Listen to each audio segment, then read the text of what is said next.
My father was rushed to the hospital, which called me back to my family home. 2 months later, when I returned, it wasn't my husband who greeted me, but a stranger. I was struck by the unfathomable reality. Who is this woman? Why is a complete stranger in my house? My husband then appeared and spoke words I never could have anticipated. We got divorced 2 months ago. I've decided to sell the house. I'll take the proceeds from the house sale as alimony. I finally exploded in fury at my selfish husband. You have no idea, do you? Just you wait, I whispered to myself inwardly. I'm Kathy, 42 years old. It's been 3 years since I rushed into marriage on the brink of turning 40. The once fiery passion of our newlywed life has now completely cooled. My husband Bob is 2 years older than me. He has changed drastically. Where has the kind man I knew in our newlywed days gone? His transformation is so dramatic, I want to shout it out.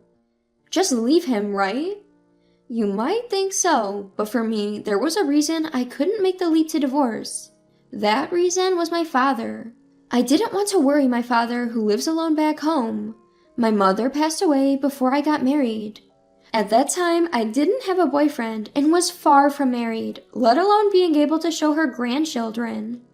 In the end, I had to say my final goodbyes to my mother without being able to give her any significant news. From that experience, I couldn't help but think, I don't want to cause any worry to my father. If I got divorced now, it would be more than just a worry for my father. Furthermore, I am not particularly attractive, nor am I sociable.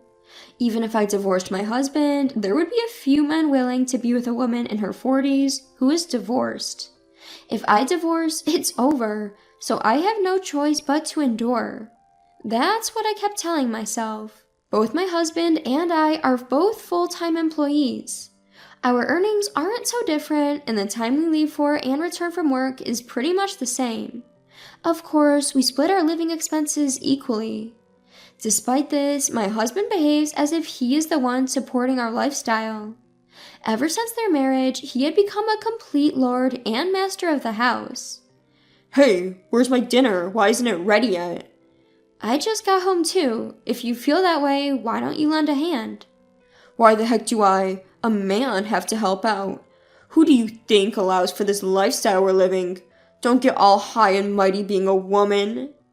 Being a woman? That's old-fashioned, to say the least. Do people who utter such male chauvinistic remarks even exist these days? I can't help but talk back to my husband, Bob, because I'm constantly frustrated with him. The words that come back from him are always condescending towards me. This life has continued for about a year now. Bob's attitude only gets worse. I had even stopped thinking I want to go back to the way our relationship used to be. To minimize the time together, I would go out as much as possible on the weekends and take a break.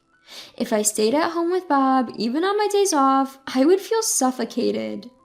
Fortunately, as long as I do the housework properly, Bob doesn't complain. This was a silver lining in my misfortune. Lately, on my days off, I've been spending my time visiting different cafes. I research during the week and go to the cafes I found, and it has become a habit to read there over the weekend. Bob always comes home late from work on Fridays. It seems that with his promotion, he's been given tasks that can only be done on Fridays. Taking advantage of this, I've decided to take a detour on my way home from work on Fridays. I borrow new books from the library and prepare for my weekend reading time. The food supplies were running low, so I made a pit stop at the supermarket.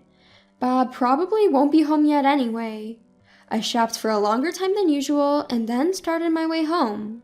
But when I got home, Bob was already there. He was lying on the couch watching TV with his jacket and tie discarded. The sight of Bob's slovenliness caught my eye and I let out a sigh.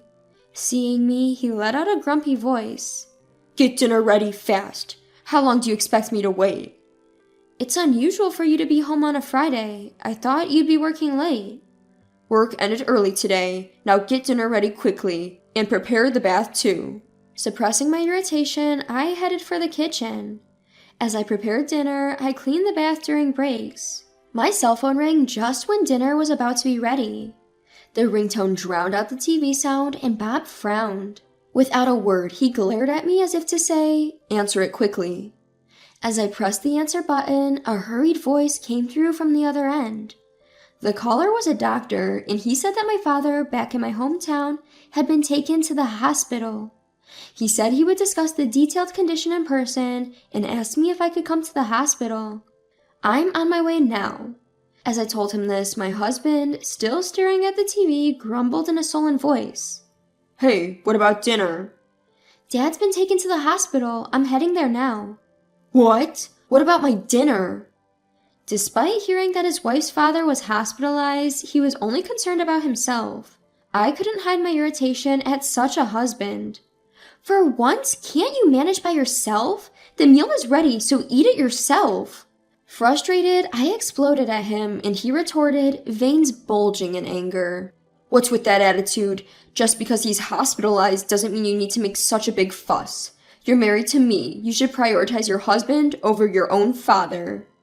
I was speechless at his unreasonable outburst. But now the hospital comes first. I have no time to argue with such a person. I slapped a plate down in front of my grumbling husband. "Please take the dishes to the sink." I left home in a hurry after speaking coldly to him. When I arrived at the hospital, my father was lying in bed. His face, which I hadn't seen in a long time, seemed somewhat haggard. He seemed fine on the phone, but perhaps he's feeling lonely living alone.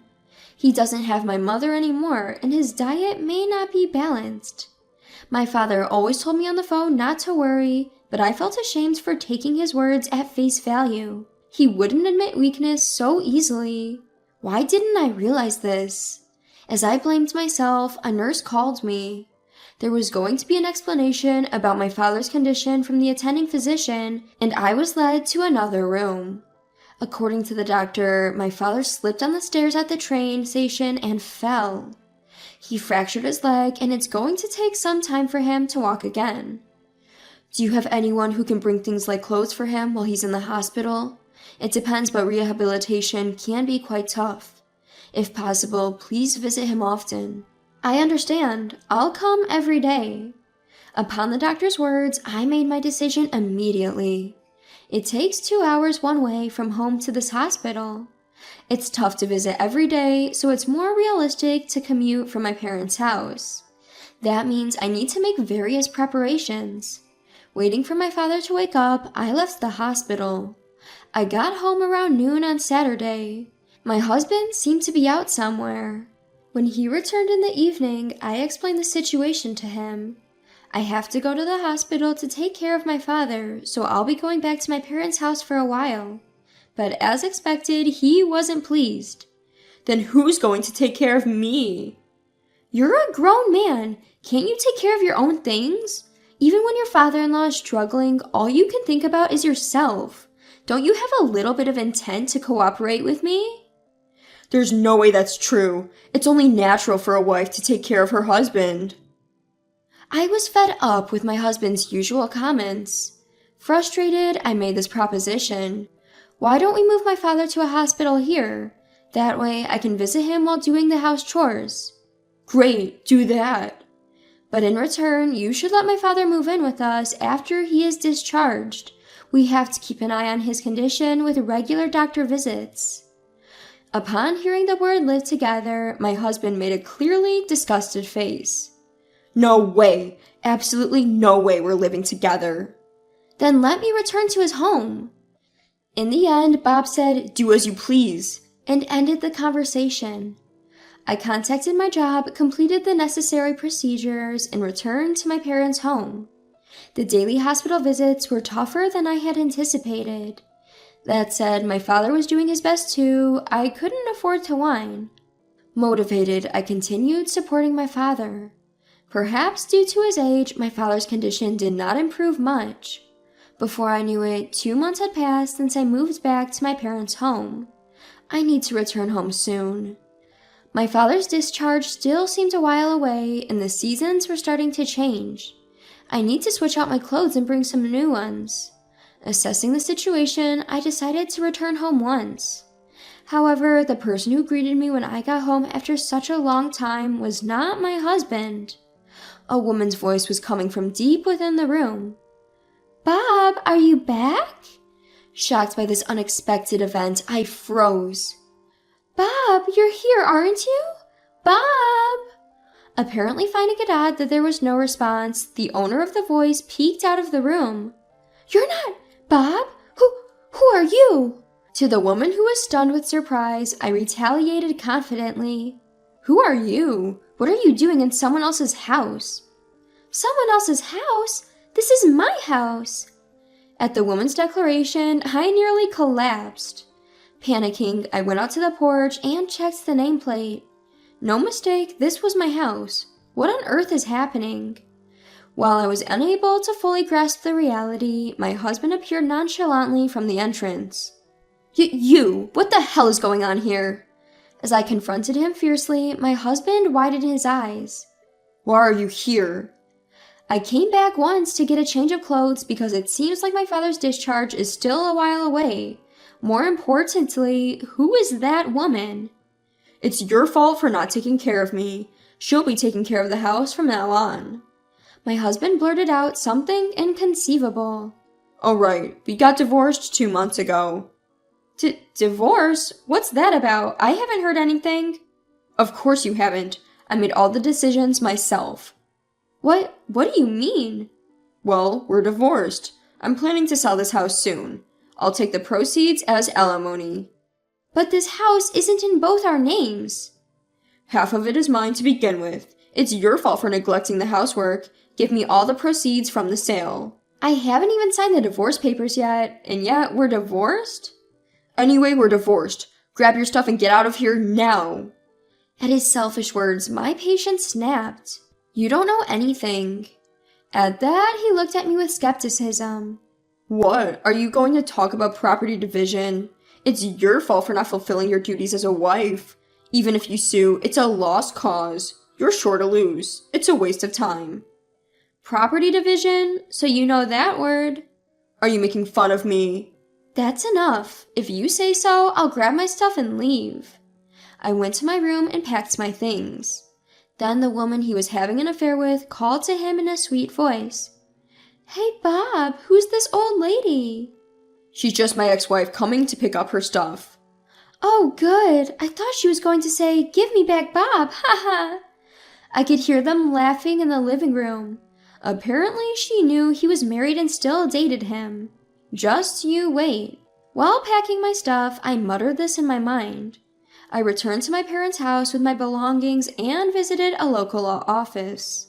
After that, I went to a detective agency and asked for an infidelity investigation. There's still a lot to do. It seems like I'm going to be busy. My cell phone rang several weeks later. When I pressed the call button, I could hear Bob yelling, "Hey you, what did you do? Alimony, what's this amount? $100,000? No matter how you look at it, it's crazy." "I consulted a lawyer about what you did to me. I'm saying I'll settle for $100,000. Isn't that still on the low side?" "Huh? Where? Did your sense of money go crazy because of the shock of our divorce? Listen to me, I will never pay alimony." I could picture him standing defiantly. Just the thought of shattering his arrogant attitude makes me incredibly happy. I purposely took the roundabout way. "If you say you won't pay, that's fine, but I bet you, who are always concerned about what others think, will end up paying alimony." Just as expected, Bob started getting more frustrated on purpose. "Stop spouting nonsense. You sound like you want alimony from my wife. She shouldn't have to pay you a dime. Just because you're single now doesn't mean you should hate on married folks. How greedy can one woman be? That's why you got divorced." "Wife? Huh. So you consider that cheating lady your wife already? Maybe you should watch your mouth before making fun of others. If I wanted to, I could take you to court, you know." What? What did you say?" Bob seemed to be at a loss for words after hearing the word court. "Hey, what crime are you accusing me of? I married my current wife after we got divorced. I haven't done anything wrong." "Sorry to break it to you, but I've already investigated your affair. I hired a detective and have all the evidence, so don't even try to deny it." "What?" Bob fell silent, but I didn't let up. You've been seeing her for over a year now, haven't you? However, in current day, unfortunately, having an affair isn't considered a crime. Then why did you say you could take me to court? You just said that cheating isn't a crime. Don't you know? Filing for divorce without the other party's consent is a crime. What? I continued as Bob remained silent. What you did is called forgery of a private document, which is a serious offense. How could you think that wouldn't be a problem? Using someone else's seal to sign and submit divorce papers without permission is obviously a bad idea if you think about it. That's because it's your fault. You abandoned me for months. That's why I divorced you. I did nothing wrong. It's all on you. Didn't you file for divorce just 1 week after I went back to my parents' house? I got a report from a private investigator. Saying that I abandoned you for months doesn't add up. In your mind, we were already divorced, so I wasn't your wife anymore. Bob couldn't come up with anything to say. I pressed on with more fervor. Come on, what kind of grown man says, she didn't take care of me, so I got a divorce? Give me a break. Take care of yourself. I'm not your housekeeper.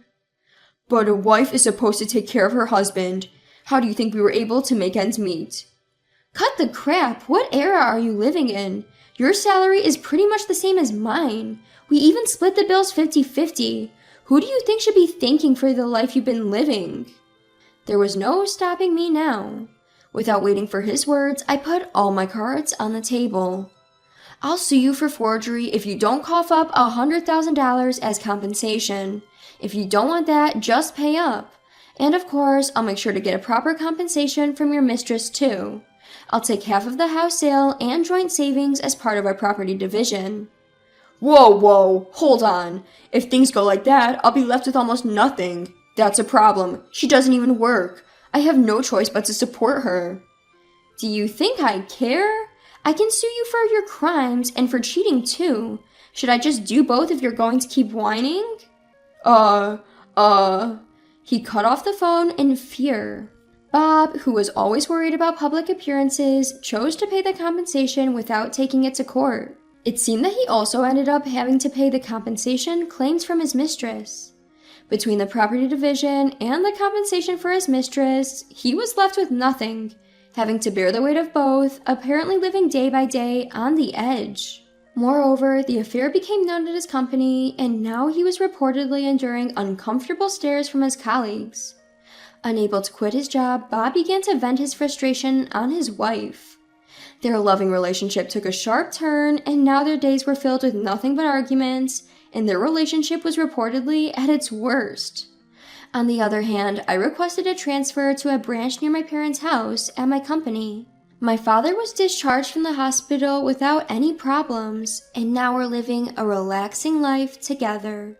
I plan to make up to show filial piety by taking good care of my father from now on.